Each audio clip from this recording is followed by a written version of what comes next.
Olá você, seja muito bem-vindo. Eu sou Paulo Roberto e você está no canal Minha Opinião.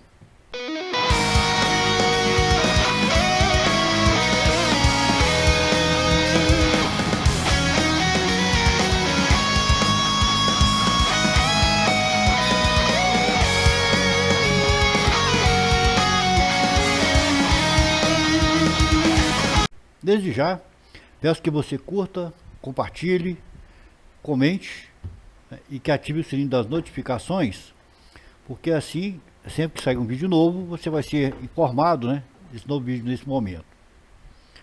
Bom, amigos, o vídeo de hoje veio através de um desabafo de um inscrito do nosso canal, né? É, muito revoltado com tudo que está acontecendo e tem acompanhado bastante, né, os nossos vídeos. É, eu peço para o pessoal sempre comentar, colocar embaixo alguma observação, né, colocar alguma coisa.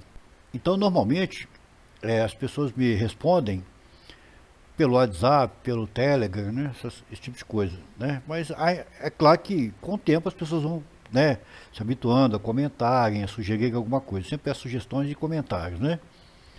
E é importante que isso aconteça, porque assim o YouTube vai entender que os vídeos que nós produzimos, apesar de sua simplicidade, têm alguma importância e relevância junto à plataforma, né, e junto aos nossos inscritos e aos nossos visitantes. Uma outra observação que gostaria de fazer é que a grande maioria das pessoas que assistem os vídeos não são inscritos, né? Nós tentamos aumentar o número de inscritos, então eu gostaria que você, né, que assiste os vídeos, né, que você se inscreva no canal, para que nós possamos aumentar, né, o alcance, aumentar a amplitude do nosso canal, né? E eu vou estar tentando produzir pelo menos 2 vídeos por semana, ok? Bom, dito isso, né, vamos para o vídeo que vai ser, na verdade vou ler junto com vocês o desabafo desse nosso inscrito. Claro que vou manter a integridade da fonte, né, por questões óbvias. E eu, para facilitar, eu coloquei isso em lâminas de PowerPoint, tá, que eu vou estar mostrando para vocês. Espero que vocês gostem, né, do desabafo do nosso inscrito. Vamos pro vídeo.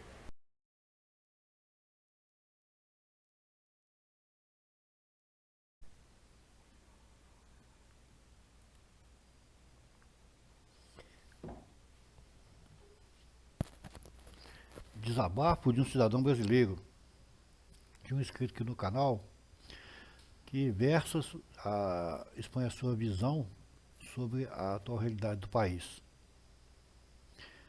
Claro que a identidade vai ser preservada, né? Claro. Fatos que estão ocorrendo durante décadas, contudo sem serem notadas ou sequer comentadas pela maioria da nossa população ordeira, que provavelmente, por medo ou por não querer se envolver nessas questões tão importantes, prefere se manter no anonimato ou no conforto de sua casa, simplesmente esperando que algo aconteça ou que alguém faça alguma coisa diferente do que se apresentará. Isto sim é matéria jornalística, mesmo sem ser jornalista. Repito, que a fonte será resguardada para evitar aborrecimentos ou contratempos.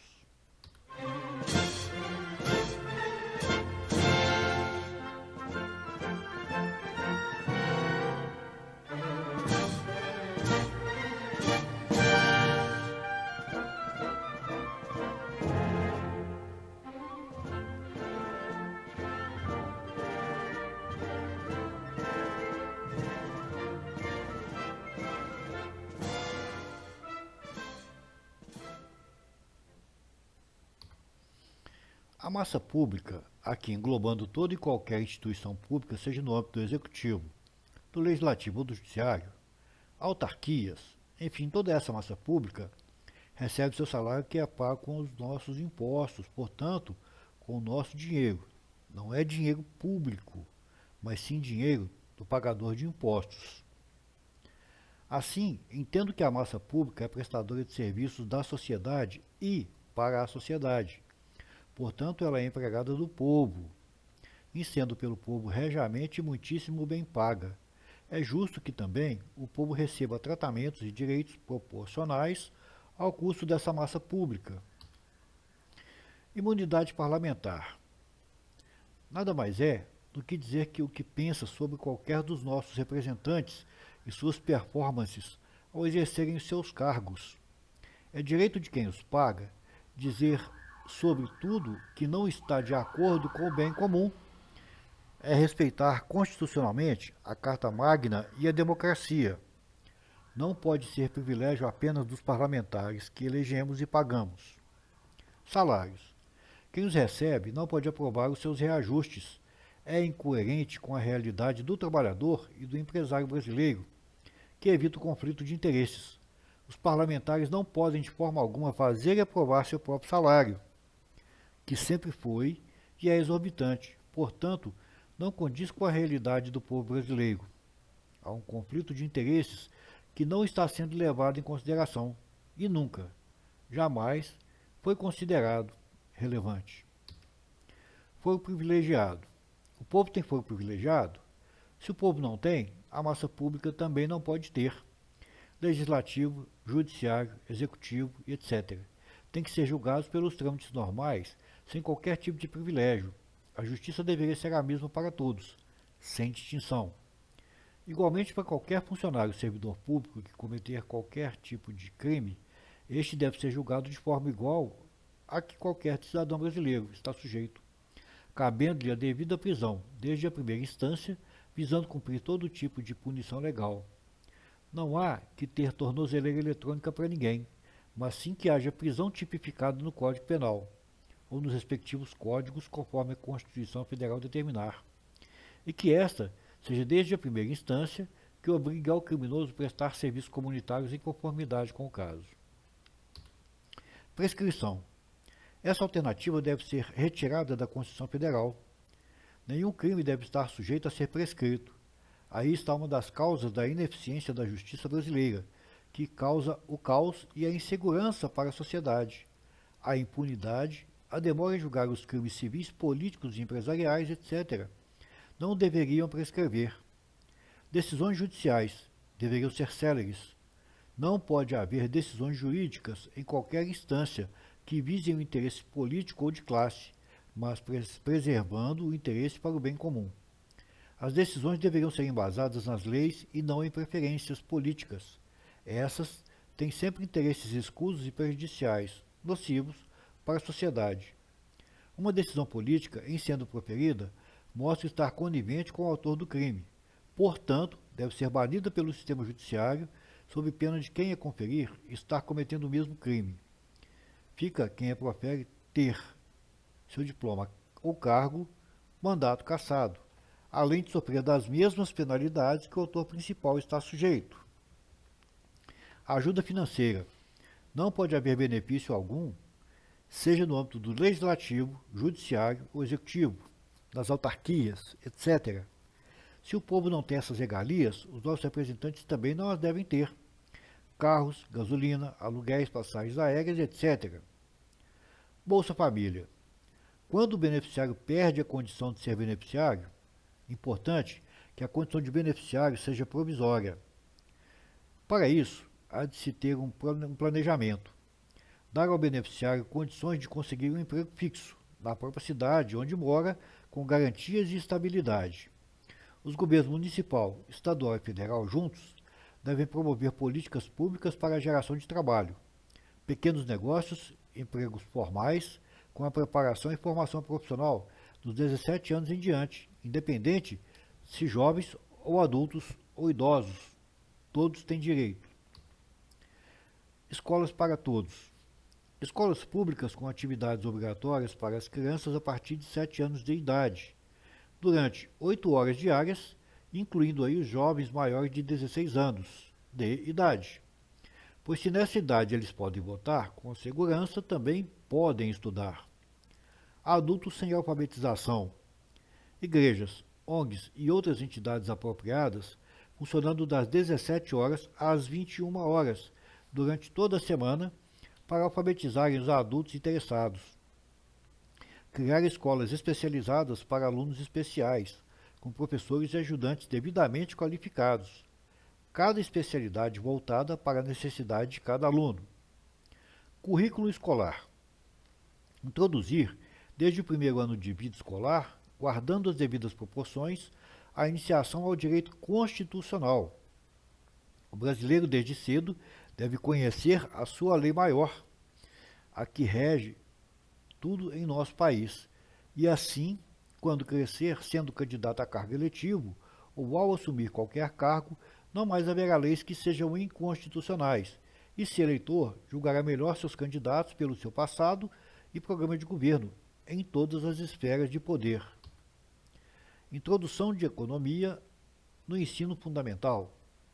Guardadas as devidas proporções, desde o primeiro ano de vida escolar, ensinar como ganhar dinheiro honestamente, como gastar o dinheiro com parcimônia e como aplicar o seu dinheiro. Assim, saberá quando crescer qual a melhor forma para avaliar os bens pessoais, recursos financeiros e também gastos públicos. Melhorar o ensino da língua portuguesa. Aplicar essencialmente o estudo e aprimoramento da língua portuguesa e de outros idiomas. Por exemplo, o inglês, francês, chinês, japonês, alemão. Línguas faladas pelas maiores potências mundiais, sendo adicionadas no currículo escolar desde os primeiros anos. Introdução: musicais, artes e esportes. Pode-se incluir gastronomia, agronomia, etc. Aposentadoria, pensão. Toda a sociedade brasileira deverá se aposentar com 100%, podendo acumular a aposentadoria e mais um benefício, seja pensão ou outro que maior renda lhe prover.